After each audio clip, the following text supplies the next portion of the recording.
In this video, let's learn how local storage works in JavaScript in the simplest way possible.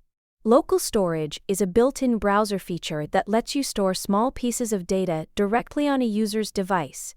And the best part? The data stays even after refreshing the page or closing the browser.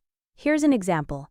First, we save two values: localStorage.setItem, email, user@gmail.com, localStorage.setItem, name, Heisenberg. Next, we retrieve the stored name using getItem, localStorage.getItem, name. That gives us the value Heisenberg. We can print it in the console or even show it on the web page. But what if we want to delete data?